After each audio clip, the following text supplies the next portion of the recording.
Vamos a orar.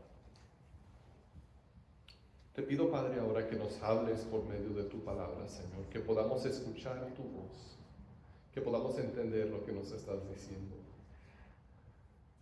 Te pido, Señor, hoy que podamos experimentar nuevamente tu amor, tu gracia, tu perdón, que nos levanta, Señor, que nos impulsa, que nos guía.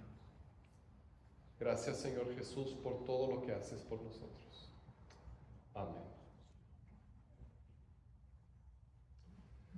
Hace algunos años recibí de regalo un árbol de durazno. De hecho, fue don Isidro el que me lo regaló. Y lo sembré en un lugar adecuado ahí en el jardín y lo empecé a cuidar. Y la primavera del año siguiente empezó a echar unas flores muy bonitas. Y yo empecé a soñar con los duraznos tan jugosos que me iba a dar mi arbolito. Pero qué decepción. Llegó una helada, cuando todavía estaban las flores así tan rosadas, tan bonitas, y se marchitaron, y se cayó la pequeña fruta, y no me tocó ni un solo durazno ese.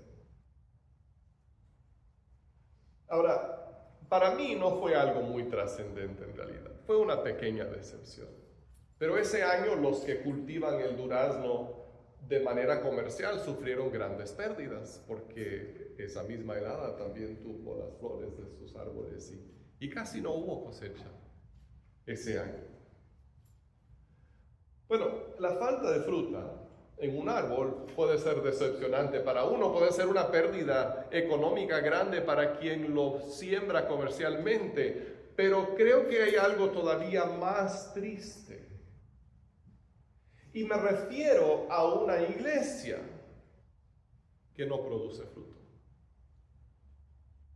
Imaginemos por un momento cómo ver a Dios esta iglesia.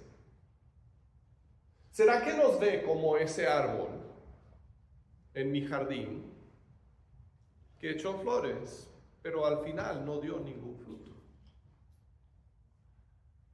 Dios no nos quiere así. Dios quiere que seamos una obra que produce fruto. Y por eso Él nos ha demostrado en su palabra cómo puede ser que una iglesia, que una obra de Dios dé el fruto que Él está buscando. Hemos llegado al final del recorrido que estamos haciendo de escuchar esta carta que el apóstol Pablo le escribe a su ayudante Tito. Había dejado a Tito en la isla de Creta para poner en orden las iglesias que Pablo recién había sembrado ahí. Y entonces le escribe esta carta con algunas instrucciones. Y al final de la carta hay algunos detalles personales y sería muy fácil brincar esta sección y decir, bueno, eso no tiene nada que ver con nosotros, eso solo fue para Tito hace 2000 años. Pero la Biblia es inspirada en cada parte. Y el mismo apóstol Pablo escribió en otro lugar, toda la escritura es inspirada por Dios y útil. Entonces, en todo, Dios nos puede hablar. Y vamos a ver cómo nos habla en estas últimas secciones, estos últimos versículos de la carta a Tito. Vamos a abrir la Biblia en Tito capítulo 3, o bien pueden leerlo en pantalla, pero les animo, si tienen su Biblia, a abrir la Biblia para que puedan ver y verificar para ustedes mismos que lo que digo es verdad.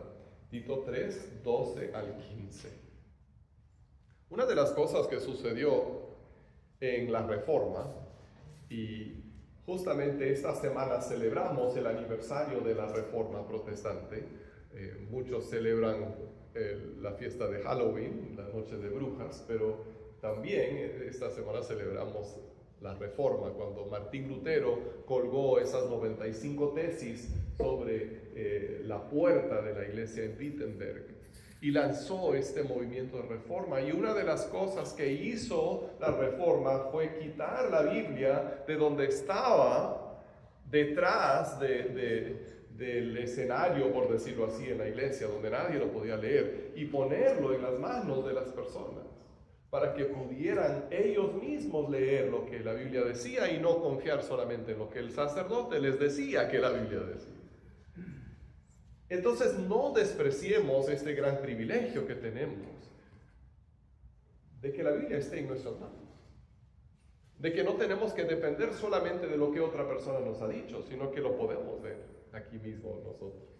Y por eso les animo a que lo lean en su propia Biblia, porque mucha gente murió para que tuviéramos ese privilegio.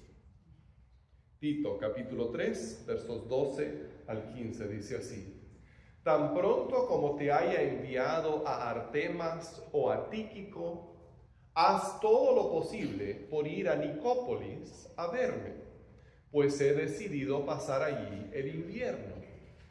Ayuda en todo lo que puedas al abogado Zenas y a Apolos, de modo que no les falte nada para su viaje. Que aprendan los nuestros a empeñarse en hacer buenas obras, a fin de que atiendan lo que es realmente necesario y no lleven una vida inútil. Saludos de parte de todos los que me acompañan. Saludos a los que nos aman en la fe. Que la gracia sea con todos ustedes. Ahora, en estos últimos versículos de Tito encontramos 4 ideas que nos ayudan a entender cómo podemos llevar fruto. De otro modo, como dice el verso 14, podríamos tener una vida inútil o infructífera. Pero ¿quién quiere tener una vida inútil? Por eso Dios nos enseña cómo llevar fruto. Por lo tanto, aprendamos aquí. No digamos solamente, ay, qué bonitas ideas, las voy a dejar en la iglesia. No, aprendamos lo que Dios nos está enseñando acerca de cómo llevar fruto. En primer lugar, la obra de Dios lleva fruto cuando hay colaboración. La obra de Dios lleva fruto cuando hay colaboración. En los primeros 2 versículos, el apóstol Pablo habla acerca de sus colaboradores. Y él tenía muchos. Aquí nos menciona 2, Artemas y Tíquico. Ahora, de Artemas no sabemos más, porque es la única vez que se le menciona en toda la Biblia. En cambio, de Tíquico sí sabemos otras cosas. Por ejemplo, él acompañó a Pablo en su tercer viaje misionero. También Tíquico fue enviado a Éfeso y a Colosas con las cartas que Pablo escribió a esas ciudades, las cartas de Efesios y de Colosenses. Él fue ayudante de Pablo durante muchos años de ministerio. Ahora, Pablo menciona aquí a Tíquico y Artemas porque los iba a enviar a uno de ellos, no a los 2, pero iba a enviar a uno de ellos para tomar el lugar de Tito en la isla de Creta. Entonces, para relevarlo. Entonces, llegando a Artemas o Tíquico, Tito podría ir a donde estaba Pablo. Y Pablo pensaba estar en la ciudad de Nicópolis para seguirlo ayudando. Ahora, esas frases nos abren una cortina para ver cómo Pablo coordinaba a sus colaboradores para que la obra se pudiera realizar. Es que nosotros tenemos una idea a veces de que la obra de Dios es de grandes hombres solos. Abraham, Moisés, ¿no? Pablo que viajó por todo el mundo, 3 continentes, predicando el evangelio, pero es que no lo hizo solo. Él tenía todo un ejército, si lo puedo decir así, todo un equipo grande de colaboradores, y sin ellos él no podría haber logrado nada. Él usó secretarios para escribir sus cartas. Él tuvo acompañantes en sus viajes. Cuando estuvo encarcelado no estaba solo. La obra lleva fruto cuando hay colaboración. Hace poco tuve una conversación con otro pastor, el pastor de una iglesia americana. Y este hombre me contaba una conversación que tuvo con un miembro de la iglesia. El miembro de la iglesia se acercó y le dijo: pastor, la asistencia a la iglesia está bajando. ¿Qué va a hacer usted al respecto? Y no sé cómo le contestó mi amigo, pero me contó que ese hombre muchas veces no asiste a las reuniones de la iglesia. Entonces le estaba diciendo: pastor, ¿cómo vamos a aumentar la asistencia cuando él mismo no estaba asistiendo? Es que la obra solamente va a llevar fruto cuando hay colaboración. Si trabajamos juntos, nada es imposible. En cambio, si solo nos preocupamos por nuestros propios intereses, nuestros propios asuntos, nada se va a lograr. Podemos decir: ¿por qué la iglesia no hace X cosa? Es una pregunta válida. ¿Por qué la iglesia no me ayuda cuando lo necesito? Si a alguien no le hemos ayudado, lo siento.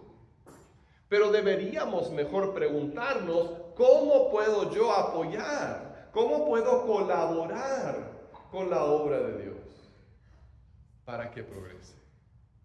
¿Qué puedo aportar yo? ¿Cuál es la colaboración que Dios me está pidiendo? Porque si todos colaboramos, no hay nada que sea imposible. La obra de Dios lleva fruto cuando hay colaboración. Ahora, la segunda cosa que vemos en estos versículos es que la obra lleva fruto cuando hay apoyo. Pablo le dice a Tito que apoye o que ayude a Apolos y a Zenas. Apolos y Zenas probablemente habían llevado esta carta de Pablo a Tito, porque el servicio postal de aquel tiempo no era como el servicio postal de ahora. Entonces las cartas eran más seguras cuando se llevaban a mano. Y sabemos de Apolos que él era un gran predicador. Era un judío originalmente de la ciudad de Alejandría, que se menciona en Hechos 18 y 19. Su historia es bien interesante. Zenas fue un abogado, probablemente no de leyes civiles o seculares, sino de la ley judía. Pero ambos hombres, Apolos y Zenas, viajaban para servir al Señor. Eran compañeros de lucha de Pablo y de Tito. Y por eso también merecían el apoyo que Tito les podía dar para que continuaran su viaje. Y aquí está hablando de apoyo práctico, apoyo material, de hospedaje, un lugar para quedarse, de comida y también de apoyo financiero para que pudieran continuar a su próximo destino. Dios nos llama a ser generosos con su obra, porque eso trae fruto.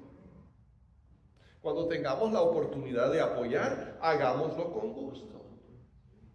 Cuando damos a las ofrendas para las misiones, ayudamos a apoyar a los que sirven al Señor. Y en este mes pasado hemos recibido la ofrenda para las misiones estatales. Y me comentaba don Isidro la semana pasada que rebasamos nuestra meta. Gracias a Dios. Cuando nosotros damos a estas ofrendas, es como lo que Pablo le estaba diciendo a Tito que hiciera, que apoyara a los que sirven al Señor. Entonces, cuando tengamos la oportunidad de hacerlo, de aportar a las misiones o de ayudar a algún misionero o pastor o trabajador de cualquier índole, que tengamos la oportunidad de apoyarlo, hagámoslo con gusto. Porque Dios tiene una economía que funciona de una manera diferente de la del mundo. Según el mundo, cuando tú das, te quedas con menos. Pero en la economía de Dios, cuando tú das, recibes. De hecho, Jesús dijo que es más bendecido dar que recibir. Y sin embargo, muchas veces tenemos esa mentalidad del mundo, que queremos acaparar. Es bueno trabajar y ahorrar e invertir, pero qué hermoso es dar. y poder aportar y apoyar la obra de Dios. Aprendamos a dar, aunque solamente sea con un poco. Jesús multiplicó 5 panes y 2 pescados y los usó para dar de comer a una multitud. Y Él todavía puede hacerlo.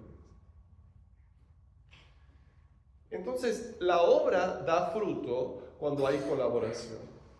La obra da fruto cuando hay apoyo. En tercer lugar, la obra lleva fruto cuando todos trabajan. Dice el versículo 14, que aprendan los nuestros a empeñarse en hacer buenas obras, a fin de que atiendan lo que es realmente necesario y no lleven una vida inútil. Ahora, cuando Pablo habla de los nuestros, se está refiriendo a los creyentes, a los seguidores de Jesucristo. Algunas personas tienen una idea equivocada de la vida cristiana. Piensan que la vida cristiana consiste en aceptar a Cristo, hacer una oración, bautizarte y luego solo esperar hasta la muerte cuando vas a ir al cielo y vivir ahí para siempre. O sea, esas son las dos partes de la vida cristiana para ellos. Aceptar a Cristo y bautizarte y luego te mueres y te vas al cielo y ahí se acaba todo. Y yo creo que eso sería como si hiciéramos una torta. Y esa torta tuviera pan por un lado, pan por el otro lado y nada en medio. ¿Se pueden imaginar esa torta? Una torta sin carne, sin queso, sin aguacate, sin jalapeños. Bueno, creo que realmente no es una torta, ¿verdad? Es solamente un bolillo. Y una vida cristiana que solamente consiste en aceptar a Cristo y bautizarte y luego esperar a ir al cielo cuando te mueres. No es la vida cristiana que nos presenta la Biblia. Le falta algo en medio.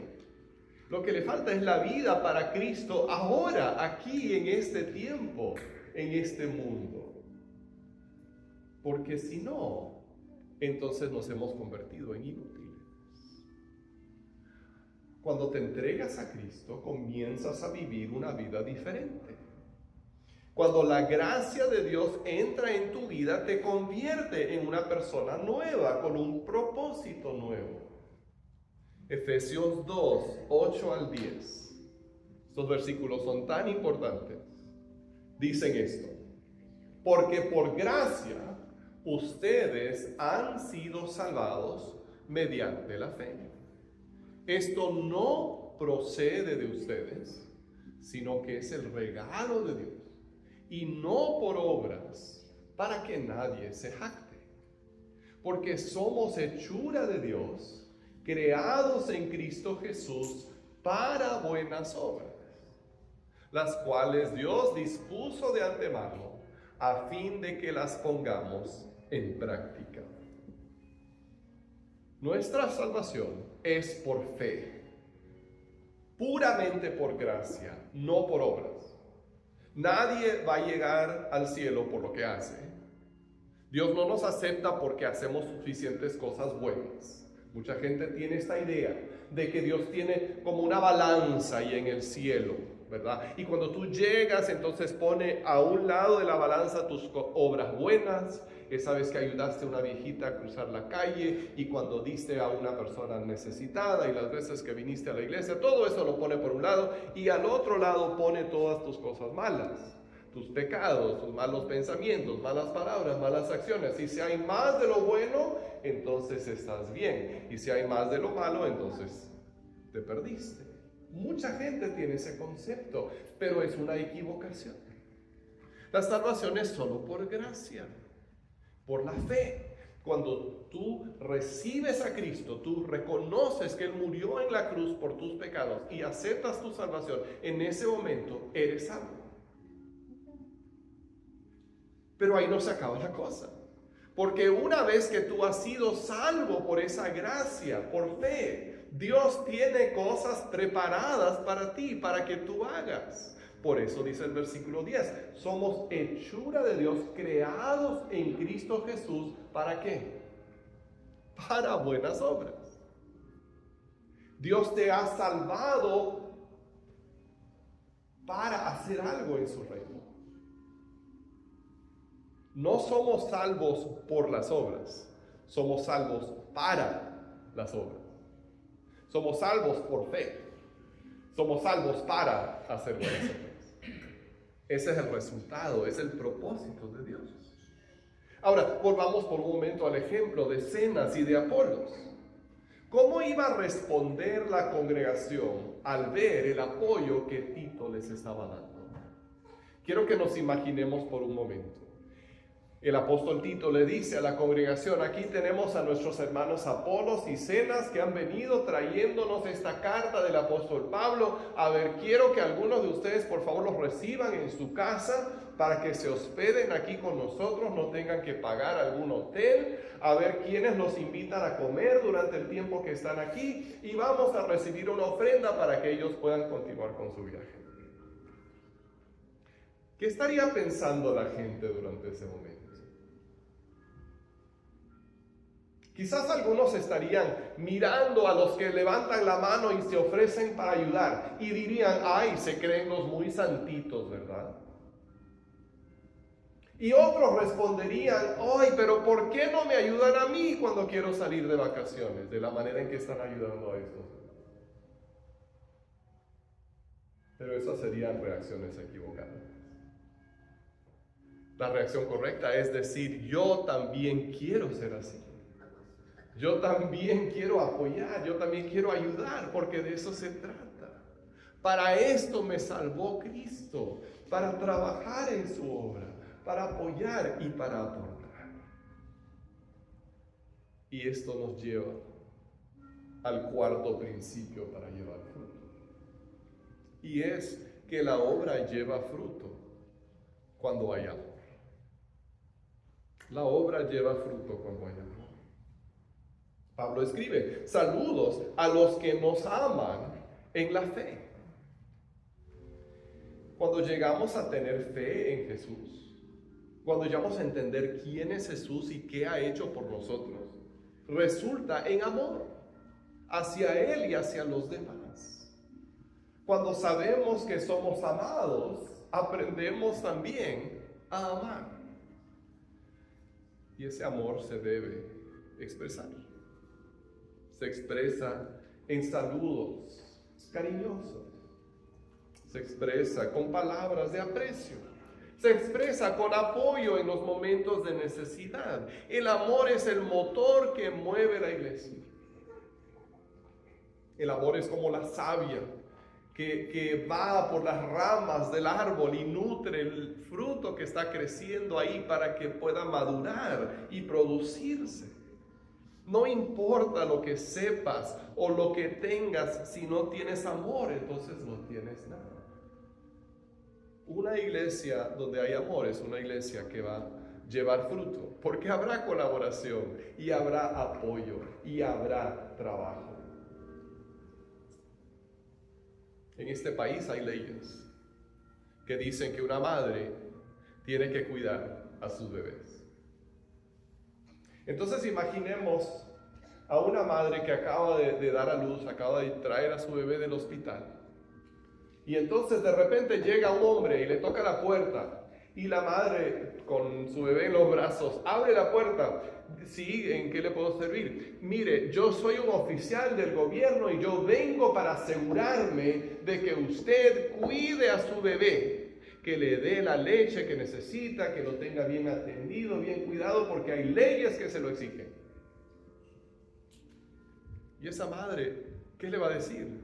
Señor, yo no necesito que usted me venga a decir que tengo que cuidar a mi bebé, porque yo lo amo, porque yo lo voy a cuidar, porque siento un cariño para él. Yo no necesito que la ley me lo diga.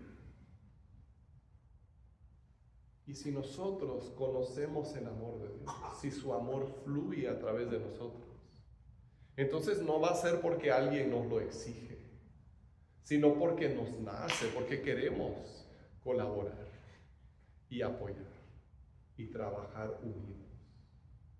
Y ahí es cuando vamos a tener una iglesia y cuando vamos a tener vidas que dan fruto. Qué hermoso es ver cuando eso sucede. Pienso, por ejemplo, en la conferencia que tuvimos hace algunas semanas, donde todos colaboramos. Y se hizo algo grande. Fue un fruto hermoso. ¿Cuántas cosas más quiere Dios que hagamos si colaboramos y apoyamos y trabajamos juntos en amor? Vamos a orar. Padre Celestial, te doy gracias en este día por lo que tú nos enseñas en tu palabra.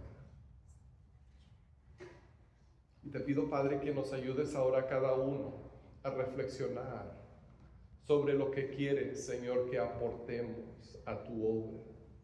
¿Cómo podemos, Señor, hacer lo que tú nos estás llamando a hacer para que tu obra dé fruto? Te pido esto, Padre, en el nombre de Cristo Jesús.